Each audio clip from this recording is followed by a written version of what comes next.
Assalamualaikum warahmatullahi wabarakatuh. Alhamdulillah. Alhamdulillahilladzi arsala rasulahu bil huda wa dinil haqqi liyudhhirahu 'alad dini kullihi walau karihal kafirun. Amma ba'du. Alhamdulillah, segala puji hanya untuk Allah Subhanahu wa taala yang telah memberikan anugerah yang sangat besar kepada kita, yaitu anugerah Islam, iman, wa ihsan, sehingga kita dapat merasakan ketenangan dan kedamaian hati. Semoga kita dilindungi oleh Allah Subhanahu wa taala dari wabah penyakit yang sedang mewabah di negeri kita ini. Salawat serta salam semoga tercurahkan kepada Nabi kita dan Rasul kita Muhammad sallallahu alaihi wasallam dengan melafazkan Allahumma salli ala Muhammad wa ala ali Muhammad. Pada kesempatan kali ini, izinkan saya Abil Halik Al-Hafiz untuk menceritakan sirah nabawiyah Muhammad sallallahu alaihi wasallam. Pada zaman sebelum lahirnya Nabi Muhammad sallallahu alaihi wasallam, bangsa Arab hidup dalam kebodohan. Pada zaman itu berlaku hukum rimba, yaitu yang kuat dialah yang berkuasa dan yang lemah akan ditindas oleh yang kuat. Pada saat itulah Nabi Muhammad sallallahu alaihi wasallam lahir ke dunia sebagai rahmatan lil alamin. Beliau akan menegakkan agama Islam dan Al-Quran sebagai pedoman hidup bagi manusia. Sebelum Nabi lahir, terjadilah peristiwa ajaib seperti berhala-berhala di Makkah dan sekitar danau Zawat runtuh, api penganut majusi padam. Juga air danau Zawat surut, 14 teras istana Khosrow runtuh. Masyarakat Makkah tenang. Di siang harinya matahari sangat terang, dan di malam hari bulan bersinar. Nabi lahir di Makkah pada tanggal 12 Rabiul Awal tahun 53 sebelum Hijriah, atau bertepatan pada tanggal 20 April tahun 571 Masehi. Sebelum Nabi lahir, Makkah diserbu oleh pasukan bergajah yang dipimpin Abraha, pemimpin Hadramaut sekarang Yaman. Mereka bermaksud menghancurkan Ka'bah, namun gagal karena Allah menjaganya dari mereka dengan mengirimkan burung ababil yang membawa batu api dari neraka untuk menghancurkan pasukan Abraha. Nabi lahir dalam keadaan yatim karena ayahnya meninggal saat Nabi masih berusia 3 bulan di kandungan. Seperti tradisi bangsa Arab zaman dahulu, para orang tua di perkotaan menyerahkan bayi-bayi mereka kepada wanita badiah di pedalaman. Tradisi ini bertujuan untuk meningkatkan daya tahan tubuh, menguatkan fisik anak, mendidik anak mandiri sejak kecil, tidak bergantung kepada orang tua, nenek, ataupun kerabat lainnya.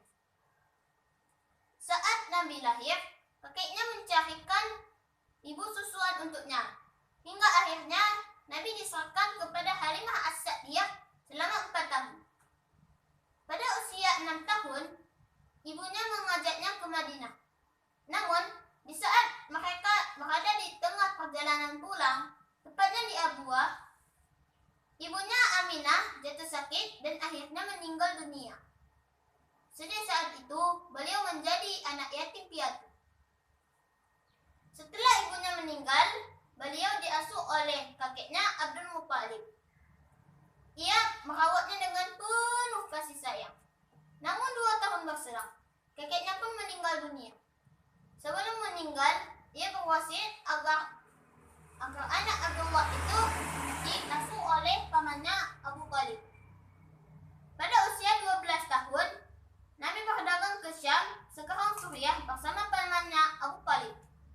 Di pintu masuk Syam, seorang pendeta bernama Buhairah melihat tanda-tanda kenabian pada diri Muhammad. Ia pun menasihati Abu Thalib agar membawanya pulang ke negeri asalnya. Mendengar nasihat itu, Abu Thalib segera mengemasi dagangannya dan membawanya kembali ke Mekah. Pada usia yang ke-25,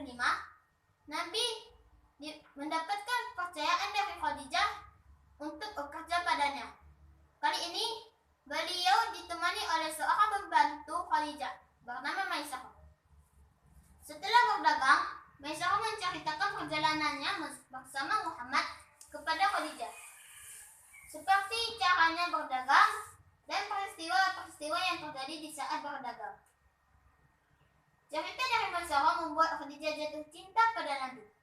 Setelah mendapatkan restu dari pamannya, mereka pun menikah. Saat itu, Nabi berusia 25 tahun, sedangkan Khadijah 40 tahun. Pada usia 35 tahun, Nabi berhasil mendamaikan para pemimpin Quraisy yang bertengkar. Menjelang kenabiannya, beliau selalu mengasingkan diri di Gua Hira. Pada usia 40 tahun, Jibril membawakan wahyu pertama kepada Nabi Muhammad SAW berupa surah Al-Alaq ayat 1-2. A'udzu billahi minasy syaithanir rajim. Bismillahirrahmanirrahim.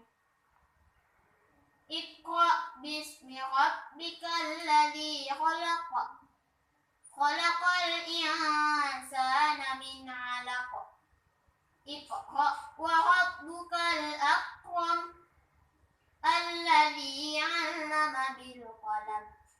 'Allamal insana ma lam ya'lam.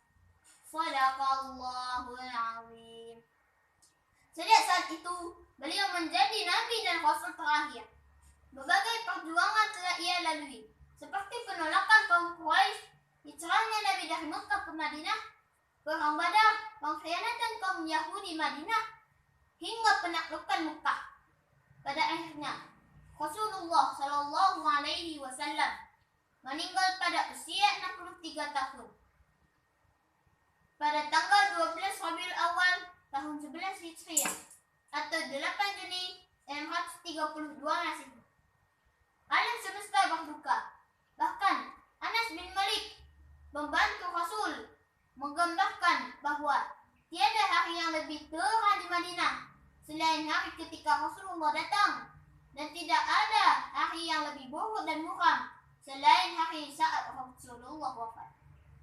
Setelah wafat, Rasulullah Shallallahu Alaihi Wasallam dimakamkan di Kamar Aisyah, sekarang bagian dari Masjid Nabawi. Seperti itulah cerita sirah Nabawiyah Muhammad Shallallahu Alaihi Wasallam. Semoga dari cerita ini kita dapat mengambil hikmahnya. Tetap mematuhi protokol kesehatan, tetap di rumah, dan semangat belajar. Wassalamualaikum warahmatullahi